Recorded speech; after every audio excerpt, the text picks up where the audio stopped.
नमस्कार, मैं डॉक्टर मनीषा चोरडिया, राजकीय स्नातकोत्तर महाविद्यालय प्रतापगढ़ में हिंदी के एसोसिएट प्रोफेसर और कार्यवाहक प्राचार्य हूँ।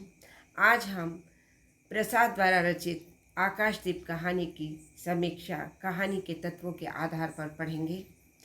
आकाशदीप कहानी छायावादी कवि एवं आधुनिक कहानीकार जयशंकर प्रसाद की सर्वाधिक चर्चित कहानी रही है।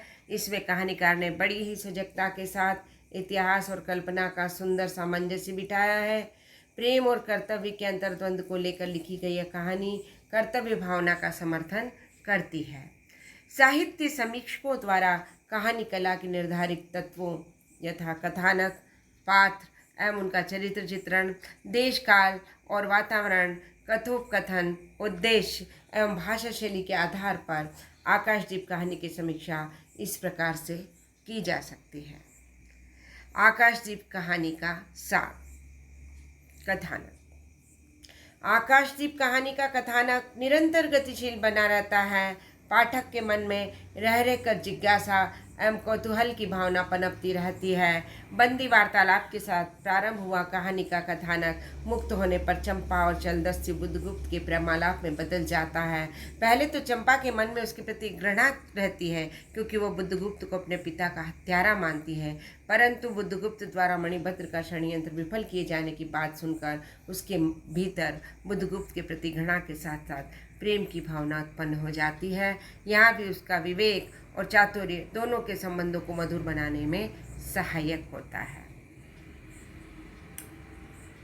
बुद्धगुप्त चंपा से परिणय करना चाहता है। वह स्तंभ पर दीप जलाती है। समुद्र जल में चमकती दीपों की रोशनी में वह खो जाती है तो अचानक बुद्धगुप्त आकर चंपा से दीपों के प्रति आकर्षण का कारण जानना चाहता है।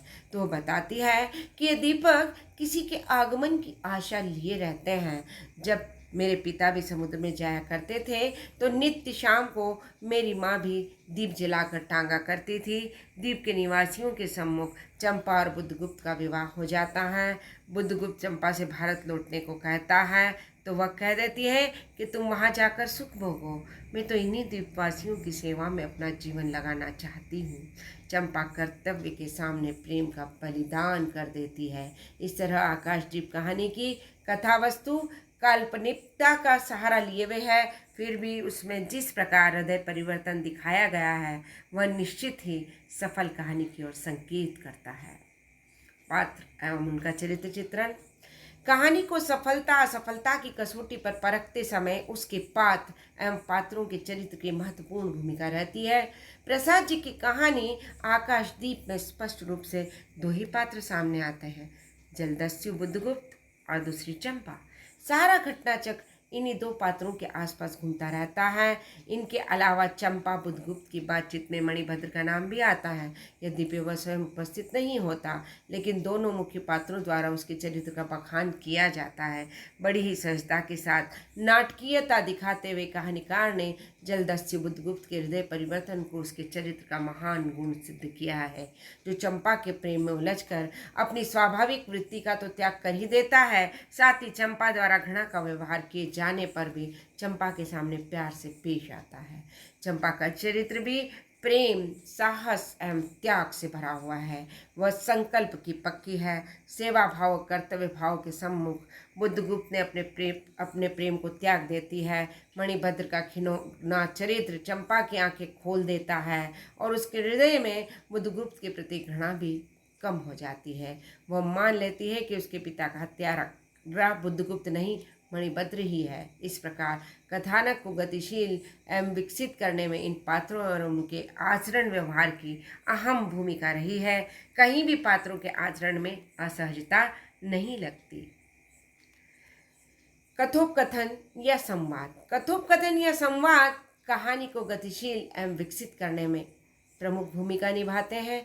जयशंकर प्रसाद की कहानी आकाशदीप का प्रारंभ ही चंपा और बुद्धगुप्त के वार्तालाप से हुआ है। संवाद छोटे छोटे हैं और बड़े बड़े भी, परंतु स्वाभाविकता बाधित नहीं हुई है। जैसे, बंदी, क्या है, सोने दो, मुक्त होना चाहते हो? अभी नहीं, निद्रा खुलने पर चुप रहो, फिर अवसर न मिलेगा। दूसरा संवाद देखते हैं। यह क्या, तुम स्त्री हो? क्या स्त्री होना कोई पाप है? अपने को अलग करते हुए स्त्री ने कहा, शस्त्र कहाँ है तुम्हारा? तुम्हारा नाम चंपा। देश काल एवं वातावरण। कहानी की सार्थकता एवं सफलता उसकी कथा वस्तु में चित्र देश काल एवं वातावरण की प्रस्तुति पर निर्भर करता है। इस दृष्टि से विचार किया जाए तो आकाशदीप कहानी में ऐसे वातावरण का सृजन किया गया है जिससे पाठक को समाज और राष्ट्र के लिए सर्वस्व त्याग की प्रेरणा मिलती है। बुद्धगुप्त एवं चंपा के कथनों से पता चलता है कि मानव के मन में बंधन मुक्त होने की कितनी तीव्र लालसा होनी चाहिए। आंधी, समुद्री लहरें एवं तेज हवाएं मानव के जीवन में आने वाली बाधाएं हैं, लेकिन हमें आशा नहीं छोड़नी चाहिए। कहने का अभिप्राय है कि देश काल एवं वातावरण की दृष्टि से भी आकाशदीप एक सफल कहानी है। उद्देश्य। प्रसाद की कहानी आकाशदीप ही नहीं, कोई भी कला या रचना निरुद्देश्य नहीं होती। इस कहानी में उद्देश्य को स्पष्ट रूप से उजागर किया गया है। इसका उद्देश्य है मानव के भीतर विश्वास की भावना जगाना, बिना सोचे समझे किसी से घृणा न करने, गरीब असहायों की सेवा करने जैसी भावनाओं को जगाना। चंपा के आचरण द्वारा बुद्धगुप्त के हृदय में दस्यु वृत्ति का त्याग कराकर लेखक ने अपने उद्देश्य को दर्शाते हुए कहानी के अंत में कर्तव्य के सम्मुख प्रेम की बलि चढ़ा दी। इससे पता चलता है कि आकाशदीप कहानी अपने उद्देश्य का पोषण करने में सक्षम रही है। कर्तव्य की भावना को पुष्ट करना ही इसका प्रमुख उद्देश्य रहा है। भाषा शैली। आकाशदीप कहानी की भाषा पर कवि प्रसाद के कवि हृदय का पर्याप्त प्रभाव रहा है। खड़ी बोली का सहज, सरल एवं प्रांजल रूप इसमें साकार हो उठा है। तत्सम शब्दों की प्रचुरता कहानी को शिष्ट भाषा का आयाम प्रदान करती चली गई है। कहीं कहीं इस प्रकार के शब्दों का अस्वाभाविक सा लगता है, परंतु भावों की गति से उसे अनुभव नहीं होने दिया है। कहानी की आकर्षण बनाने के लिए कहीं कहीं जिज्ञासा, कौतूहल, रोचकता एवं आकर्षण रखने में शैली की प्रांजलता सजग रही है। इस प्रकार हम कह सकते हैं कि कहानी कला के तत्वों की दृष्टि से जयशंकर प्रसाद की कहानी आकाशदीप एक सफल कहानी रही है। आज इतना ही। धन्यवाद।